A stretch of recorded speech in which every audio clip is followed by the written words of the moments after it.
Welcome back students. हम लोग पढ़ रहे हैं नेशनलिज्म इन इंडिया।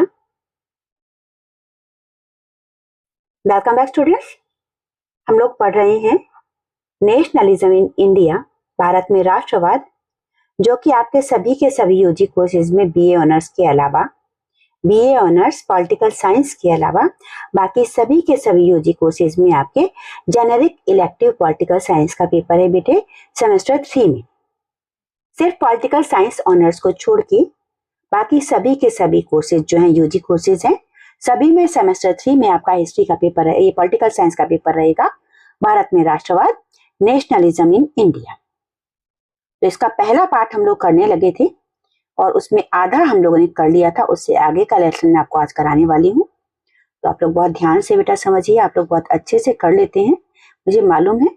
तो आगे आज हम लोग पढ़ने वाले हैं। हम लोगों ने लेनिन का जो साम्राज्यवाद था उसके बारे में जान लिया था।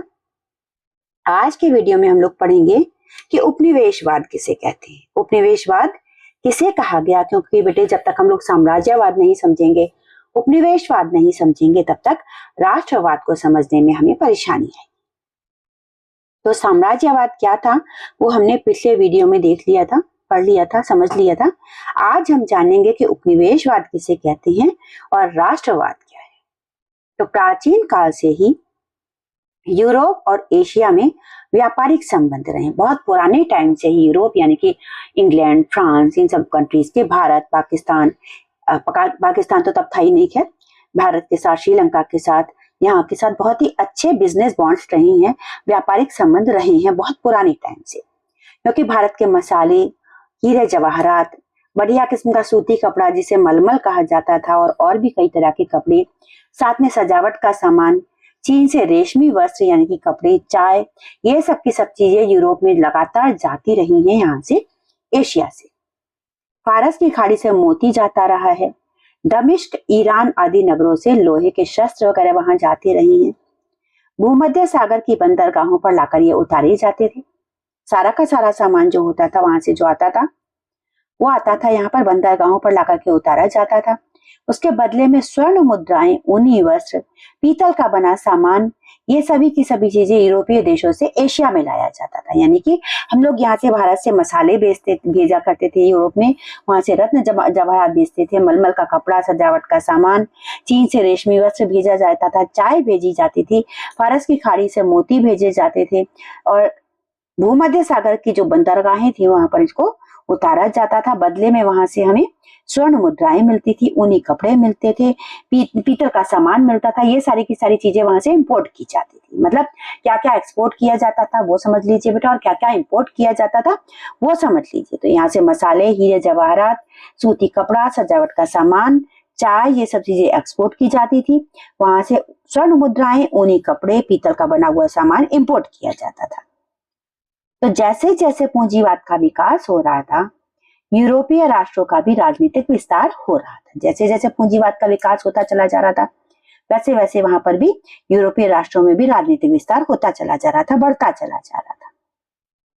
1763 से लेकर के 1875 के बीच वाणिज्यिक पूंजीवाद ने औद्योगिक पूंजीवाद का रूप ले लिया। वाणिज्यिक का मतलब था कि एक तरीके से हम लोग बिजनेस कर रहे हैं, हम लोग सामान ला रहे हैं, बेच रहे हैं, लेकिन फिर धीरे धीरे ये औद्योगिक पूंजीवाद बन गया, यानी कि इंडस्ट्रीज बनाई जाने लगी, इंडस्ट्रीज डेवलप हो गई। अब पूंजीवादी जो थे, पूंजीपति जो थे, उनका मकसद केवल सामान का एक तरीके से एक्सचेंज नहीं होता था, बल्कि पूंजी का इस्तेमाल करना के और अपना राजनीतिक विकास करना भी उनका मकसद हो गया था। मतलब पहले क्या था कि वो लोग यहाँ ला करके सामान बेचा करते थे खाली, लेकिन धीरे धीरे क्या हुआ कि यहाँ पर ला करके वो लोग अपना पॉलिटिकल डेवलपमेंट भी करने लग गए, यहाँ पर आकर के राजनीति में भी शामिल होने लग गए। तो नतीजा ये हुआ कि यहाँ पर उपनिवेशवाद की स्थापना की शुरुआत हो गई। धीरे धीरे करके भारत जो है वो धीरे धीरे यूरोप का उपनिवेश बनने लग गया। तो समुद्री रास्तों की जब खोज होने लग गई तो उसकी वजह से उपनिवेश बनाना और भी ज्यादा आसान हो गया यूरोप के लिए, बाकी देशों को। तो उपनिवेशवाद का मुख्य उद्देश्य क्या था? केवल जमीन पर अधिकार करना नहीं होता था बेटे, बल्कि व्यापार पर, कच्चा माल, व्यापार पर भी पूरा कब्जा जमाना, कच्चे माल पर कब्जा जमाना, सस्ते मजदूर हासिल करना, बड़ा बाजार हासिल करना, धन संपत्ति इकट्ठा करना, मुनाफा कमाना, इस्लामी साम्राज्य का विस्तार रोकना साथ में, और ईसाई धर्म का प्रचार प्रसार करना, ये सारे के सारे मकसद उपनिवेशवाद के हुआ करते थे। यानी कि क्या क्या मकसद थे उपनिवेशवाद के? सबसे पहले तो व्यापार बढ़ाना, कच्चा माल यहाँ से लेना, अपने देश में लेकर के जाना, वहां से काम सामान तैयार कराना, लाके महंगे दाम पर बेचना। यहाँ से सस्ते मजदूर मिल जाते थे, उनको ले जाते थे, यहाँ पर भी काम करवा लिया करते थे। बड़ा बाजार था भारत। आप देखते हैं यूरोप में ब्रिटेन तो बेटा कितना छोटा सा देश था, वहां पर आबादी भी बहुत थोड़ी सी थी। उसके हिसाब से भारत उनके लिए एक बड़ा बाजार था, जहां से वो अपने सामान को बेच करके धन संपत्ति इकट्ठा कर सकते थे, मुनाफा कमा सकते थे। साथ में यहाँ पर इस्लामिक साम्राज्य जो था उसको रोकना उनका मकसद था, ताकि वो अपना ईसाई धर्म का प्रचार प्रसार कर सके। ये था बेटा उपनिवेशवाद, कि हमने भारत को यूरोप ने उपनिवेश बना लिया अपना, यहाँ पर ला करके अपना माल बेचते थे, और साथ में यहाँ पर पॉलिटिकल इंटरफेरेंस भी उनका बहुत ज्यादा रहा करता था। इसके अलावा वो यहाँ पर अपने धर्म का प्रचार भी किया करते थे, यहाँ से मुनाफा भी कमाया करते थे। तो उपनिवेशवाद की अलग अलग स्कॉलर्स ने कुछ बेटा परिभाषाएं दी हैं, तो कुछ परिभाषाएं आपको याद होनी चाहिए, क्योंकि अगर उपनिवेशवाद पर प्रश्न आ जाता है तो आप उत्तर देंगे, उसमें आपको ये मेंशन करनी पड़ेगी। तो ऑक्सफोर्ड डिक्शनरी में जो उपनिवेशवाद की परिभाषा दी गई है, उसके हिसाब से शक्तिशाली देश द्वारा अन्य देश अथवा देशों से धन प्राप्ति के उद्देश्य से नियंत्रण करने की व्यवस्था को उपनिवेशवाद कहते हैं। कि कोई शक्तिशाली देश है, वो और देश को, किसी और को या और कई ज्यादा देशों को इसलिए अपने कंट्रोल में रखना चाहता है ताकि वहां से वो पैसा कमा सके, वहां से उसे पैसा मिल सके। इस बात को उपनिवेशवाद कहेंगे, इस कंसेप्ट को उपनिवेशवाद कहा जाएगा। तो इस तरीके से एक समृद्ध राष्ट्र यानी कि एक प्रॉस्परस कंट्री दूसरे देश के भौगोलिक क्षेत्र पर कब्जा करना और लंबे समय तक उसे बनाए रखना। कोई समृद्ध राष्ट्र है, जैसे कि उस टाइम पर ब्रिटेन था, आकर के किसी देश के भौगोलिक क्षेत्र पर, जैसे कि भारत के ज्योग्राफिकल एरिया पर उन्होंने कब्जा किया और लंबे टाइम तक, लगभग 200 साल तक, 220 साल तक उन्होंने यहाँ पर कब्जा रखा, इसे उपनिवेशवाद कहा जाता है। और साथ में उपनिवेशवाद जो शब्द है, ये रोमन शब्द कोलोनिया से लिया गया है। इसका कहाँ से निकला है ये शब्द, ये भी हम लोग जान ले। रोमन शब्द कोलोनिया से बना है उपनिवेशवाद।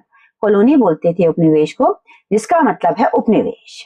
ठीक है, कॉलोनी बोलते थे रोमन भाषा में, तो कॉलोनी का मतलब है उपनिवेश, और कॉलोनियलिज्म का मतलब हो गया उपनिवेशवाद। इनके अलावा एक सिद्धांत था श्वेत आदमी का बोझ सिद्धांत। इसने भी बहुत महत्वपूर्ण भूमिका निभाई, जिसके अनुसार गैर श्वेत जातियों पर श्वेत जातियों का राज करना उनका नैतिक कर्तव्य बताया गया था। श्वेत आदमी का बोझ सिद्धांत, the white man's burden theory, ये थियरी जो थी ब्रिटेन ने बड़ी एक तरह से ढीठ पने के साथ साबित की थी कि भाई हमारी ड्यूटी बनती है हम गोरे लोगों की कि हम बाकी सबके ऊपर राज करें। उपनिवेश स्थापित करने की शुरुआत की थी बेटे पुर्तगाल ने, जब 1415 में उत्तर पश्चिमी अफ्रीका के समुद्र तट पर उतरकर ओटा बंदरगाह और दुर्ग पर उन्होंने अपना कब्जा जमाया था। पुर्तगाल ने सन 1415 में यानी कि 1415 ईस्वी में उत्तर पश्चिमी अफ्रीका के किनारे पर उतर करके, समुद्र के किनारे पर उतर करके ओटा बंदरगाह पर, और वहां पर एक किला हुआ करता था, उन पर अपना कब्जा जमा लिया था। यहां से उपनिवेश बनाने की शुरुआत हुई थी। अब पुर्तगाल ने जब शुरुआत की तो उसके बाद स्पेन, इटली, ब्रिटेन ने भी दूसरी यूरोपीय शक्तियों की तरह पूरी संसार में उपनिवेश स्थापित करना शुरू कर दिया। जब पुर्तगाल ने शुरुआत की उपनिवेश बनाने की दुनिया भर में, तो उसके बाद धीरे धीरे स्पेन, इटली, ब्रिटेन ने भी दुनिया भर में अपने उपनिवेश स्थापित करने शुरू कर दिए। अफ्रीका और एशिया के बड़े भूभाग पर यूरोपीय राष्ट्रों का कब्जा उपनिवेशवाद का ही रूप था। तो इन लोगों ने, जो यूरोपीय देश थे, पुर्तगाल, स्पेन, इटली, ब्रिटेन, इन लोगों ने एशिया के और अफ्रीका के काफी बड़े भूभाग पर, जितने भी राष्ट्र थे, उन लोगों पर कब्जा किया इन्होंने, और यही उपनिवेशवाद कहलाया था बेटे। इसकी विशेषताएं क्या क्या थी ये हम पढ़ेंगे अब। उपनिवेशवाद की विशेषताएं क्या क्या थी? औपनिवेशिक व्यवस्था अलोकतांत्रिक थी, मतलब वहां डेमोक्रेटिक कुछ भी नहीं था, डेमोक्रेसी नहीं थी, तानाशाही थी एक तरीके से। अपने राष्ट्रों में निवासियों को सभी अधिकार दिए जाते थे इनके यहाँ यूरोप में, जबकि उपनिवेशों में ये क्या करते थे, केवल राजनीति से बल्कि सभी प्रकार के अधिकारों से दूर रखा गया, सहभागिता के अवसरों से भी दूर रखा गया, और नीति निर्धारण में भी उपनिवेशों की जनता की कोई भूमिका नहीं हुआ करती थी। यूरोप की जो कंट्रीज थी, स्पेन था, पुर्तगाल था, इटली था, ब्रिटेन था, फ्रांस था, इन सबके यहाँ अपने सिटीजन्स को तो ये काफी ज्यादा अधिकार दिया करते थे, लेकिन जिन कंट्रीज को इन्होंने उपनिवेश बनाया हुआ था उनको कोई अधिकार नहीं देते थे। वहां के लोगों को उनके पॉलिटिकल राइट्स नहीं दिए जाते थे, वोट डालने का अधिकार नहीं होता था, और सरकारी नौकरियों में ऊंचे पद पाने का अधिकार नहीं होता था। ऐसी बहुत सारी उनके ऊपर इन्होंने बंदिशें लगाई हुई थी, और साथ में जो यहाँ की जो आम जनता थी उपनिवेशों की, उनके साथ भी इनका व्यवहार अच्छा नहीं हुआ करता था।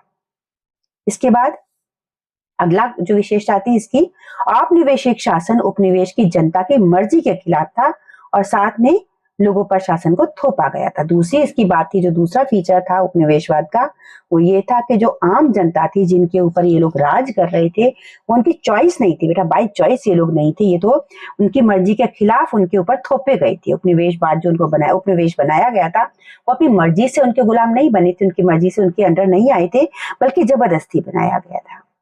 इसके अलावा आधारभूत संरचना का विकास केवल उसी हालत में किया जाता है अगर औपनिवेशिक सरकारों को उसकी आवश्यकता महसूस होती है। मतलब यहाँ पर जैसे मान लीजिए कोई सड़क बननी है, तो अंग्रेज तभी बनाते थे भारत में जब उनको खुद जरूरत महसूस होती थी, वरना नहीं बनाते थे। यही चीज हर जगह जो ये कंट्रीज थी जिन्होंने कॉलोनीज बनाई, यूरोपीय कंट्रीज, उन्होंने सभी ने ये किया। जैसे भारत में उन लोगों ने ट्रेन की पटरी बिछाई 1856 में, तो इसलिए बिछाई क्योंकि उनको जरूरत थी, इसलिए नहीं बिछाई कि इंडियंस को जरूरत थी या उनके उपनिवेश में रहने वाले लोगों को जरूरत थी। जहां भी उनको खुद जरूरत होती थी वहीं पर औपनिवेशिक सरकारें जो होती थी वो विकास किया करती थी, बाकी जगहों पर वो विकास नहीं किया करती थी। इसके अलावा इनकी और एक खासियत थी, लगभग सभी यूरोपीय शक्तियों का शासन करने का एक ही सिद्धांत था, बांटो और राज करो, यानी कि फूट डालो, शासन करो, भाषा के आधार पर, धर्म के आधार पर, भौगोलिक क्षेत्रों के आधार पर आम जनता को ये लोग लड़वा दिया करते थे, और फिर उनकी लड़ाई में जब वो कमजोर हो जाते थे तो ये बड़े आराम से उनके ऊपर राज किया करते थे। ये भी इनकी बड़ी खासियत थी। इसके अलावा उपनिवेशों की जो आर्थिक नीतियां थी वो औपनिवेशिक राष्ट्र के पूंजीपतियों की मर्जी के अनुसार बनाई गई थी। ये बड़ी अलग सी बात है बेटा। उपनिवेशों की जो आर्थिक नीतियां जो थी वो औपनिवेशिक राष्ट्र जो थे उनके जो पूंजीपति थे, उनके जो, जैसे कि ब्रिटेन था, फ्रांस था, स्पेन था, इटली था, पुर्तगाल था, इन लोगों के जो बड़े बड़े जो रईस थे, वहां पर रहने वाले जो बड़े बड़े रईस थे, उनके हिसाब से यहाँ पर पॉलिसी बनाई जाती थी।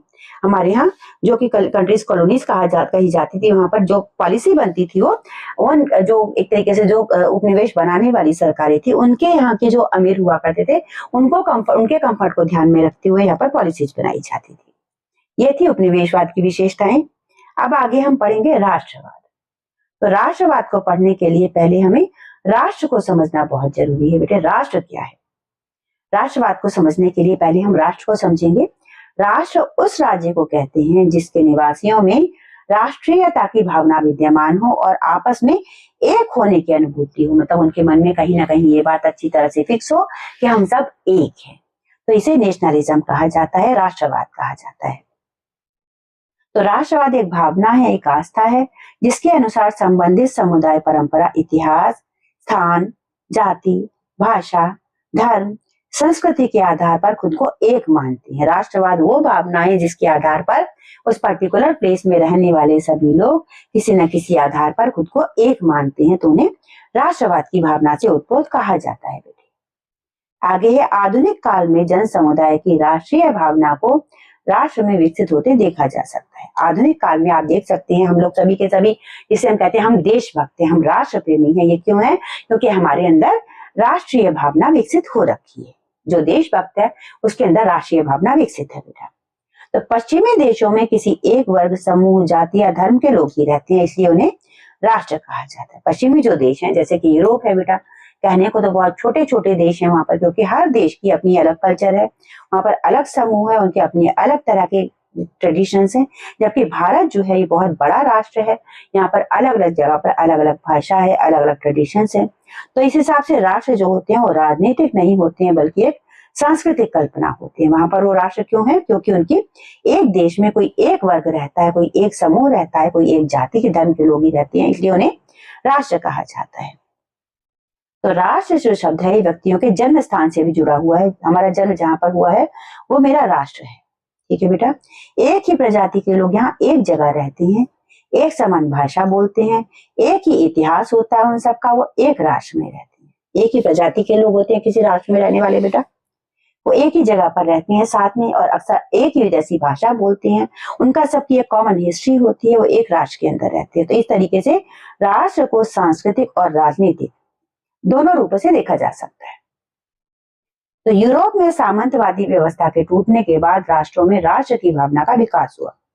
यूरोप में क्या हुआ कि जब सामंतवादी व्यवस्था टूट गई उसके बाद वहां राष्ट्र की भावना का विकास हुआ और बहुत सारे जो राजनीतिक विचारक थे उन्होंने यूरोप में राष्ट्रीयता की चिंगारी जलाई, मतलब राष्ट्रीयता को जगाया वहां पर।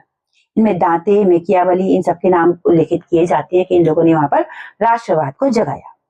तो फ्रांसीसी क्रांति, नेपोलियन द्वारा लड़ी गई लड़ाइयों और औद्योगिक क्रांति सभी ने राष्ट्रवाद की भावना को पनपने का यूरोप में अवसर प्रदान किया था। जब वहां फ्रांसीसी क्रांति पनपी तो राष्ट्रवाद आया, जब वहां नेपोलियन की लड़ाइयां जीती गई तो भी वहां पर राष्ट्रवाद आया, और जब वहां औद्योगिक क्रांति हुई तब भी राष्ट्रवाद आया। राष्ट्रवाद का मतलब होता है वी आर यूनाइटेड, हम सब एक हैं। किसी भी कंसेप्ट के बिहार पर जब हम कहते हैं कि हम सब एक हैं तो हम एक राष्ट्र हो जाते हैं। इसका नतीजा ये हुआ कि जर्मनी और इटली जैसे जो शक्तिशाली राष्ट्रीयता से उत्पन्न राष्ट्र थे उनका निर्माण हुआ। जर्मनी बहुत ही ज्यादा राष्ट्रवादी एक तरह से देश था, राष्ट्रीयता से भरा हुआ था। इटली राष्ट्रीयता से भरा हुआ था, मतलब यहाँ की जो आम जनता थी उनके अंदर अपने देश के लिए बेहिसाब देशभक्ति भरी हुई थी, इसलिए इन्हें राष्ट्रवादी कहा जाता था। तो आधुनिक काल में तो राष्ट्रवाद की भावना ने विश्व पटल पर अपना स्थान बना लिया है। आज की तारीख में तो हर देश के लोग अपने देश के लिए राष्ट्रवादी हैं, अपने देश को सभी के सभी लोग प्रेम करते हैं और किसी भी राष्ट्र की बिना राष्ट्रीयता और राष्ट्रवाद की भावना के बगैर जिंदा नहीं रह सकता। आज की तारीख में कोई भी देश अगर वहां पर राष्ट्रीयता की भावना नहीं है, वहां के आम लोगों में अपने देश के लिए प्रेम नहीं है, तो वो देश बहुत दिन तक जिंदा नहीं रह सकता है। तो राष्ट्र एक प्राचीन अवधारणा है, लेकिन राष्ट्रवाद जो है वो आधुनिक विचार है। यानी कि राष्ट्र एक बहुत पुरानी अवधारणा है, हमारे यहाँ बहुत पुराना कंसेप्ट है, लेकिन राष्ट्रवाद एक नया कंसेप्ट है। तो भले ही राष्ट्र में रहने वाले लोग एक दूसरे को नहीं जानते, लेकिन फिर भी वो एक राष्ट्र में रहते हैं और उस राष्ट्र से खुद को अलग नहीं कर पाते। हम हर हिंदुस्तानी को नहीं जानते हैं, लेकिन हम हिंदुस्तानी होने के नाते हर हिंदुस्तानी से कनेक्ट हैं। यही बेटा राष्ट्रवाद है। और राष्ट्रवाद एक विचार है जो इतना ज्यादा प्रभावशाली है कि लोग उस राष्ट्र के लिए मरने मिटने को भी तैयार रहते हैं। जैसे हम लोग गाना गाते हैं, हर कर्म अपना करेंगे, ए वतन तेरे लिए दिल दिया है जा भी देंगे, ए वतन तेरे लिए। वो क्या है? वो राष्ट्रवाद है कि हम अपने देश के लिए मरने मिटने के लिए भी तैयार हैं। हम अपने देश के ऊपर किसी का भी और का शासन नहीं होने देंगे, हम इसे किसी और का गुलाम नहीं बनने देंगे, चाहे हमें जान देनी पड़े। ये फीलिंग जो है ये राष्ट्रवाद है। तो इस तरीके से राष्ट्र निर्माण के लिए प्रिंट पूंजीवाद, स्थानीय भाषाएं, जनसंख्या मानचित्र, संग्रहालय, ये सभी के सभी राष्ट्र निर्माण में बहुत ज्यादा महत्वपूर्ण भूमिका निभाते हैं। कैसे निभाते हैं वो हम आने वाले पाठों में पढ़ेंगे। तो आधुनिक समाजों में यही भावना राजनीतिक रूप से परिवर्तित हुई। आधुनिक समाजों में क्या है? हमें अपने देश से प्रेम है, चाहे किसी भी देश का व्यक्ति हो, उसे अपने देश से प्रेम है ही। अपनी मातृभूमि से हर व्यक्ति को प्रेम है, यानी कि हर व्यक्ति के अंदर राष्ट्रवाद की भावना आज की तारीख में जागी हुई। तो इस तरीके से राष्ट्रवादी भावना का विकास ऐतिहासिक होता है, जो कि भाषा और सांस्कृतिक धरोहरों से जुड़ा हुआ होता है। किसी भी देश में राष्ट्रीय भावना जो होती है कैसे विकसित होती है? वहां की कोई कॉमन हिस्ट्री होती है, उसके आधार पर लोग जुड़ते हैं। वहां की कोई एक भाषा होती है, कोई सांस्कृतिक धरोहर होती है जिसकी सब लोग मिलकर के रक्षा कर रहे होते हैं। तो इस तरीके से वहां पर राष्ट्रवाद पैदा होता है। आगे है राष्ट्रवाद के उदय और विकास के लिए कुछ सहायक तत्व। राष्ट्रवाद का उदय कैसे होता है और विकास कैसे होता है, उसमें क्या क्या चीजें सहायक होती हैं, इनको हम डिटेल में पढ़ेंगे बेटा। सबसे पहले भौगोलिक एकता। जिस पर्टिकुलर एरिया की भौगोलिक एक जो है फीचर जो होंगे सेम होंगे, वहां पर राष्ट्रीयता की भावना या फिर राष्ट्रवाद का भाव जल्दी उदय होता है। जैसे कि मैदानी इलाका है, वहां के लोग एक दूसरे के साथ खड़े होते हैं। ऐसे ही पहाड़ी इलाके के जो लोग होते हैं वो भी एक दूसरे के साथ हमेशा खड़े होते हैं, चाहे वो भारत में हो चाहे भारत के बाहर कहीं भी हो, हर जगह वो अपनी एकता का परिचय देते हैं। अगला है जातीय संबंध, यानी कि किसी न किसी तरीके से जाति के आधार पर, धर्म के आधार पर, अपनी कम्युनिटी के आधार पर हम लोग कहीं ना कहीं एक संबंध होता है हमारा, एक ही जाति के होते हैं, एक ही धर्म के होते हैं। इससे भी कहीं ना कहीं राष्ट्रवाद का उदय होता है और विकास होता है। हम लोग साथ मिल पाते हैं, मिल करके एक एंगल से सोच पाते हैं, अपने देश की रक्षा के लिए अपने आप को तैयार कर पाते हैं।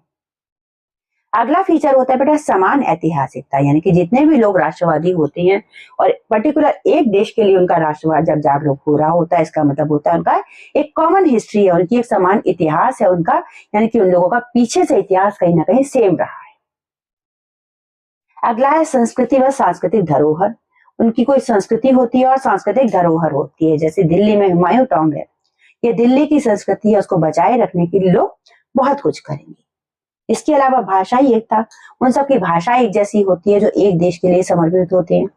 साथ में राजनीतिक एकता, वहां पर कोई एक राजा होता है जिसके अंदर वो सारे के सारे काम कर रहे होते हैं, तो उनके बीच में एक राष्ट्रीयता की भावना जागृत हो जाती है। तो राष्ट्रवाद के अध्ययन के लिए जो दृष्टिकोण है उनको हम पढ़ेंगे। भारत में राष्ट्रवाद क्या है?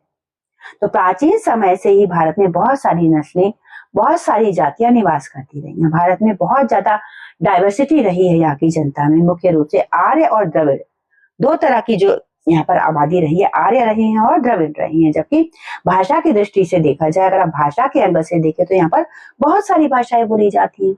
अगर आप यहाँ पर उनको जातियों के आधार पर देखें तो मुख्य रूप से यहाँ पर दो तरह की जनता रही है, द्रविड़ जनता रही है और आर्य जनता रही है। लेकिन अगर भाषा के आधार पर देखें तो यहाँ पर 3000 से भी ज्यादा भाषाएं हैं, तो उस हिसाब से यहाँ पर डाइवर्सिटी आ जाती है बेटे।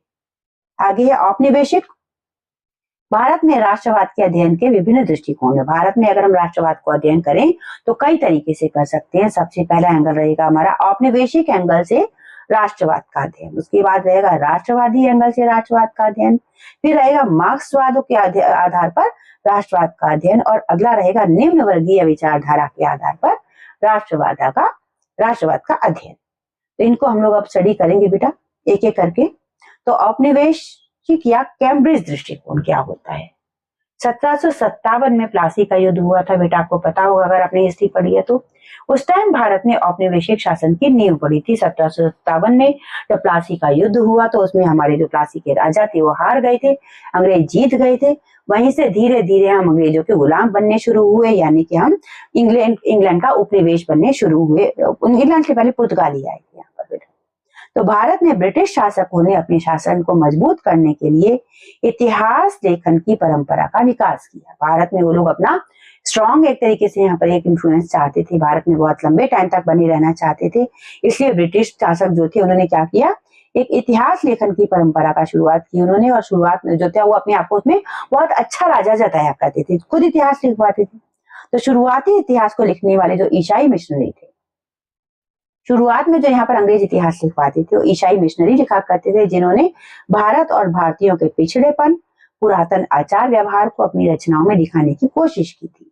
यानी कि शुरुआती जो राजा महाराजा यहाँ पर यूरोप से आकर के इतिहास लिखवा रहे थे, उनके इतिहास को लिखने वाले ईसाई मिशनरी थे।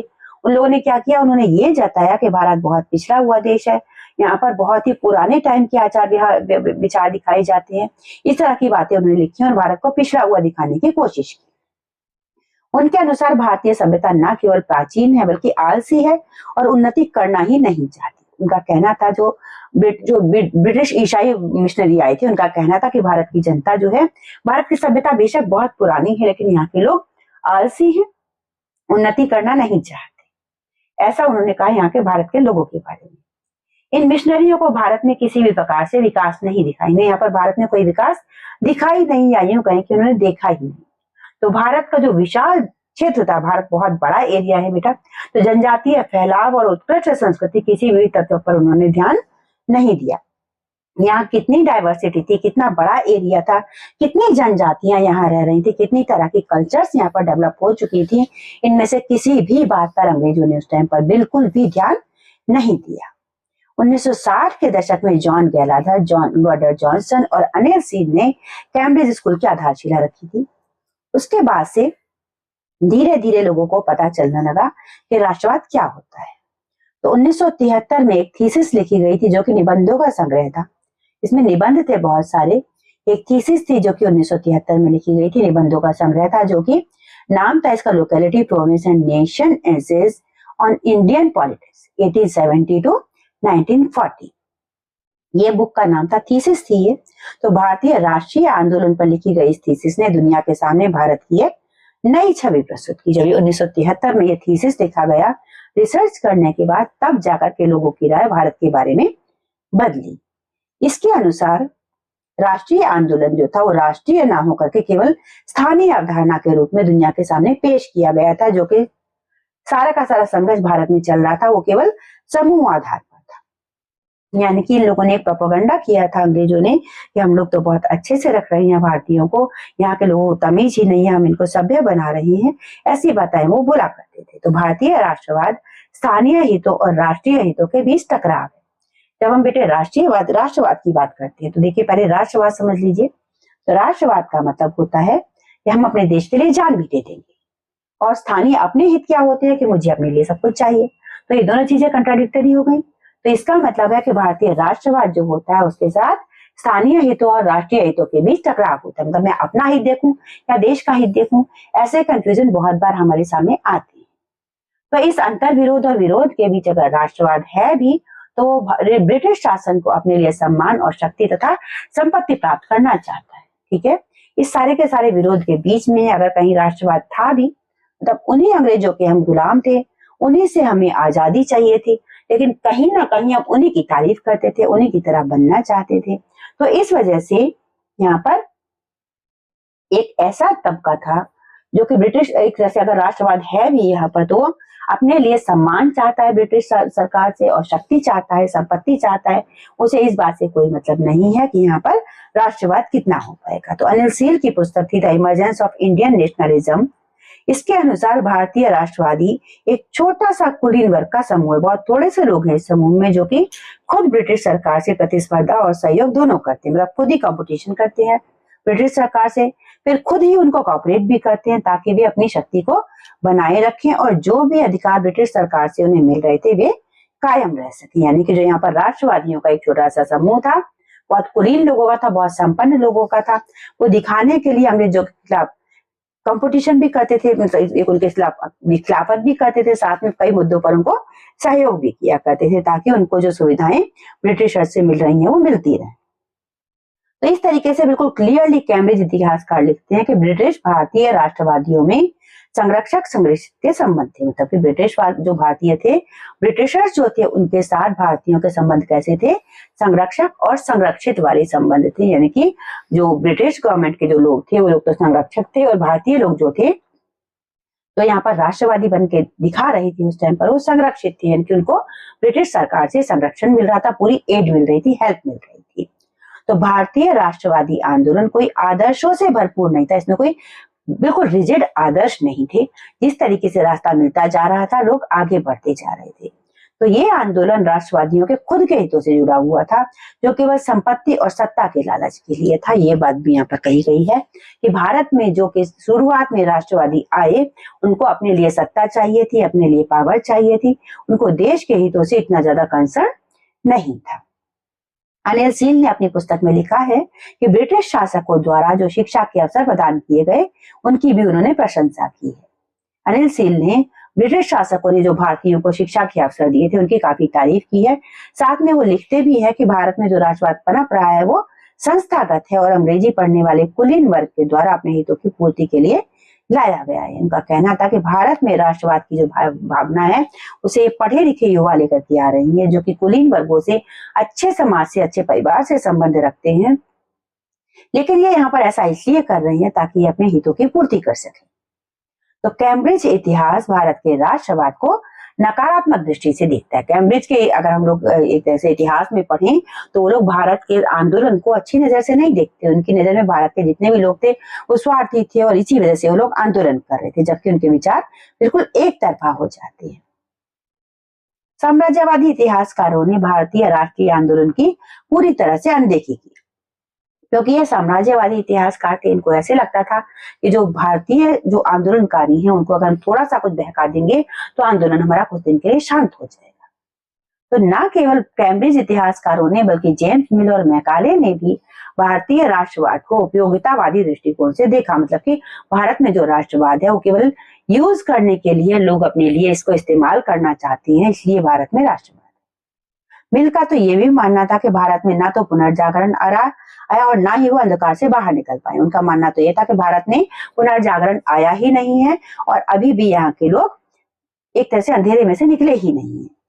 तो इस प्रकार अंधकार से प्रकाश में लाने का काम ब्रिटिश लोगों को ही करना था। उनके हिसाब से यहाँ के जो लोग हैं वो असभ्य थे, यहाँ के लोगों के पास शिक्षा नहीं थी, तो यहाँ जो ब्रिटिश लोग आए थे उनकी ड्यूटी बनती थी कि यहाँ के लोगों को अंधकार से निकाल करके प्रकाश में लेकर के जाए। और साथ में इसके लिए अंग्रेज तैयार है, इस बात के लिए उनकी प्रशंसा की जानी चाहिए। मतलब अंग्रेज जो है वो भारतीय अनपढ़ों को उनके अंधकार से निकाल करके उजाले में लाना चाहते हैं अपनी मर्जी से, इस बात के लिए उनकी तारीफ की जानी चाहिए, ऐसा कहा गया था। क्योंकि वो श्वेत आदमी के बोझ का पालन कर रहे हैं, क्योंकि वो लोग व्हाइट मैन्स बर्डन फॉलो कर रहे हैं, जो कि अभी थोड़ी देर पहले हमने पढ़ा था बेटे।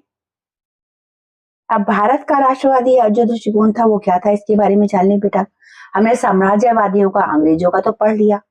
आगे है भारत का राष्ट्रवादी दृष्टिकोण क्या था। तो राष्ट्रवादी इतिहासकार जो थे हमारे यहाँ, उन्होंने ब्रिटिश शासन के क्रूर रूप को सामने रखा। मतलब उन्होंने देखा था कि ब्रिटिश शासन कितना क्रूर होता है हमारे लोगों के लिए, वो उन लोगों ने देखा था, इसलिए उन्होंने इसके क्रूर रूप को देखा था बेटे, क्रूर रूप को ही माना।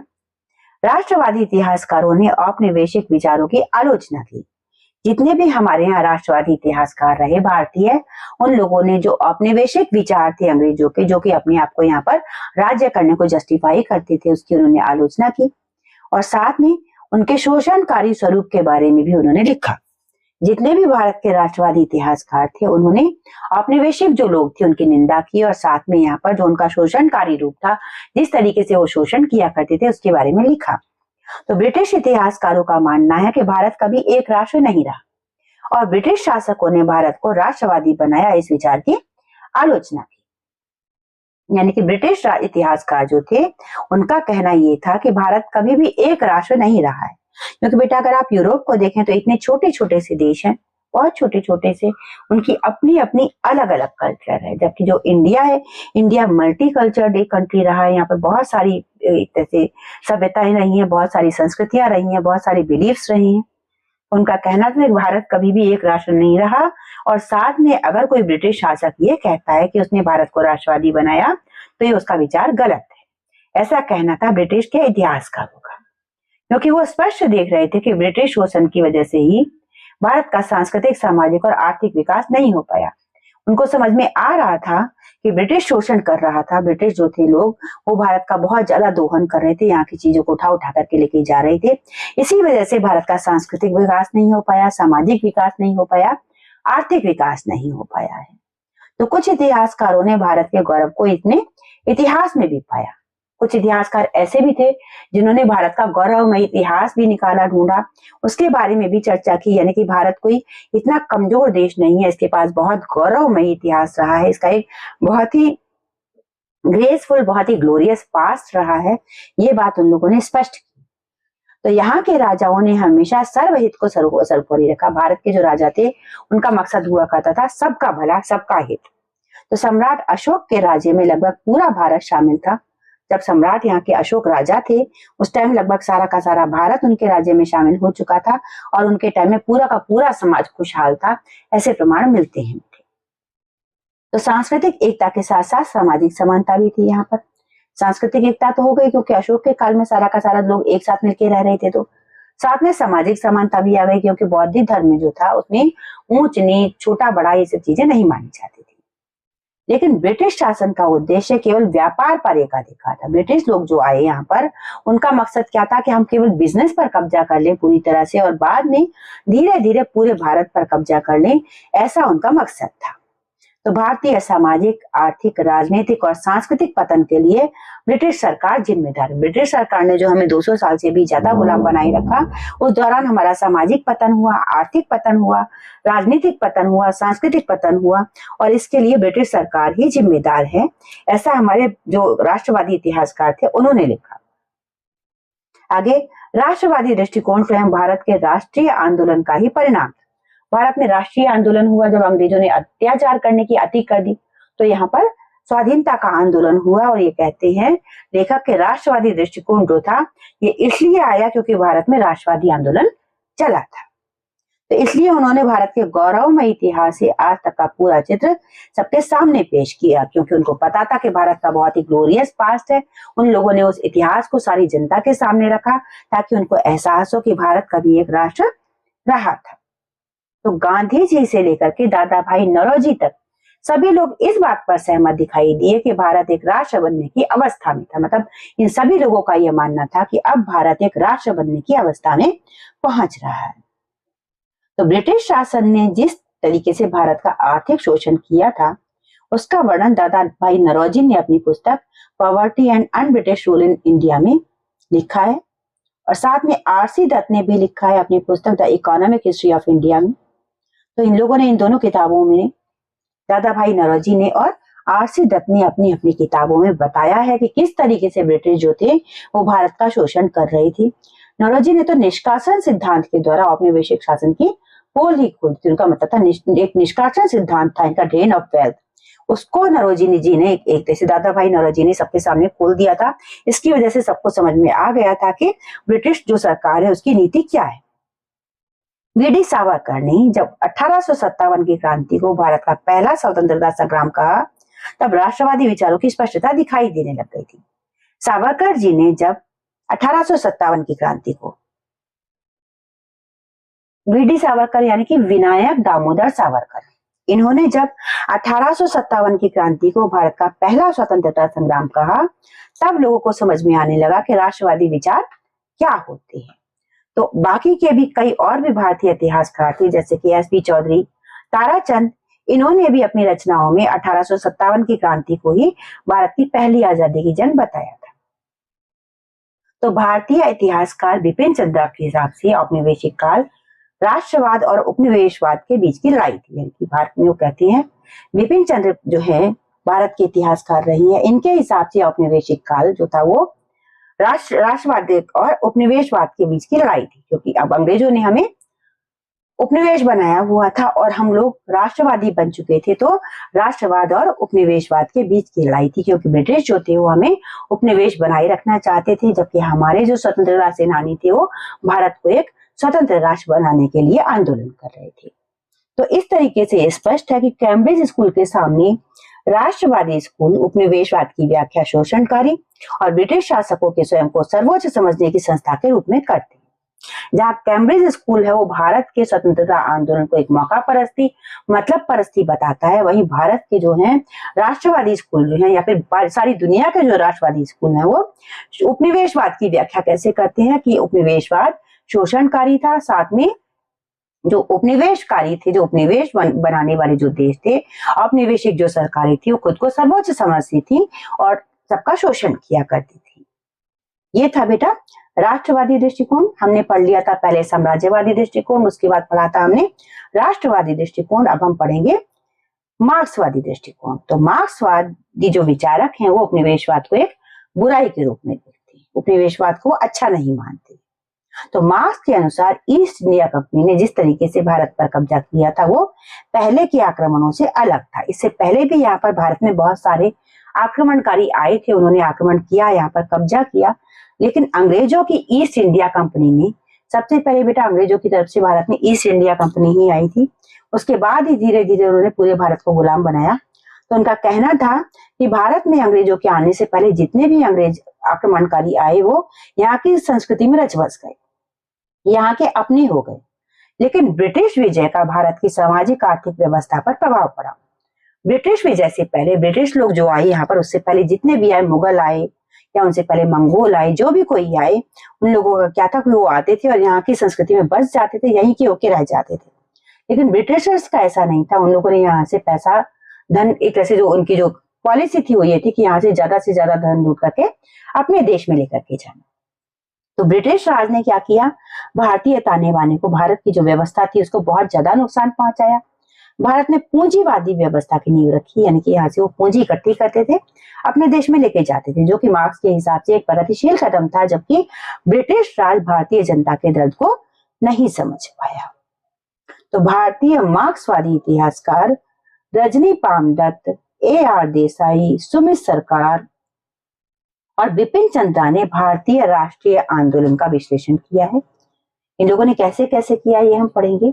A.R. देसाई का मानना है कि ब्रिटिश शासन की वजह से भारत में राष्ट्रवाद का आरंभ हुआ था, इससे पहले राष्ट्रवाद नहीं था। A.R. देसाई कहते हैं कि ब्रिटिश शासन की वजह से राष्ट्रवाद का आरंभ हुआ, अगर ब्रिटिश शासन ना होता तो भारत में राष्ट्रवाद भी ना होता।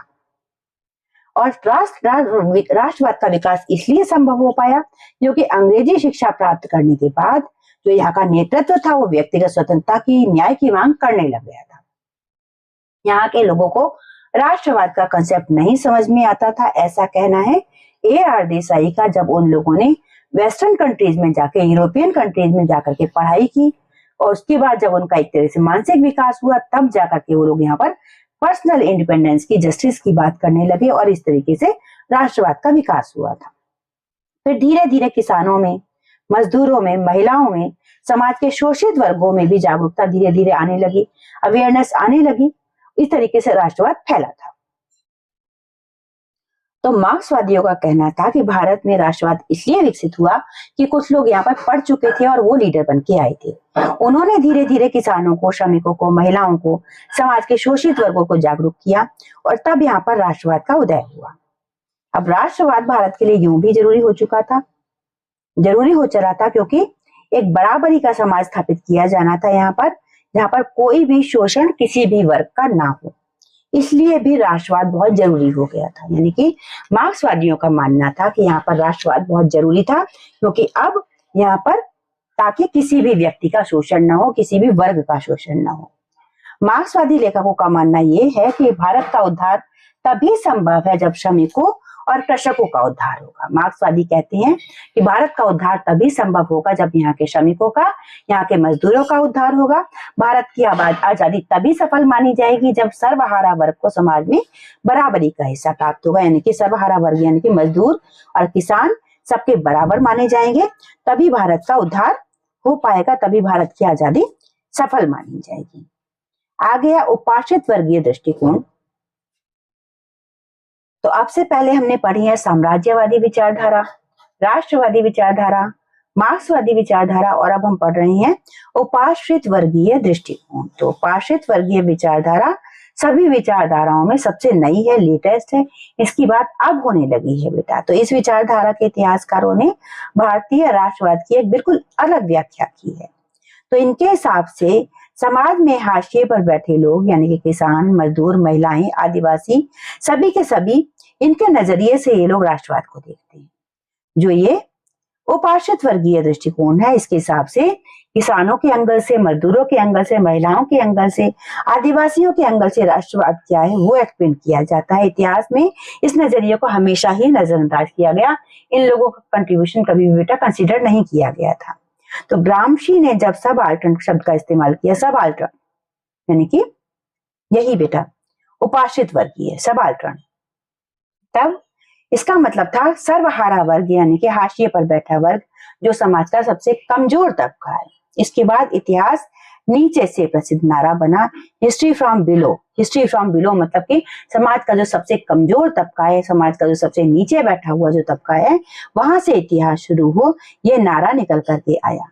इन विचारकों के हिसाब से भारत में अभिजन वर्ग, जिसमें न केवल भारतीय बल्कि विदेशी भी शामिल थे, यानी कि अभिजन वर्ग वो था जिसमें कि निम्न वर्गीय वर्ग के बीच लगातार एक विचारधारात्मक लड़ाई चलती रहती। निम्न वर्गीय हैं ये लोग, एक बहुत ही समाज का सबसे कमजोर वर्ग है, उसके लोग हैं, ये भारतीय भी हो सकते थे, विदेशी भी हो सकते थे। तो रणजीत गुहा मानते हैं कि कैम्ब्रिज और राष्ट्रवादी विचारक अभिजन वर्ग की सफलताओं का वर्णन इतिहास में करते हैं।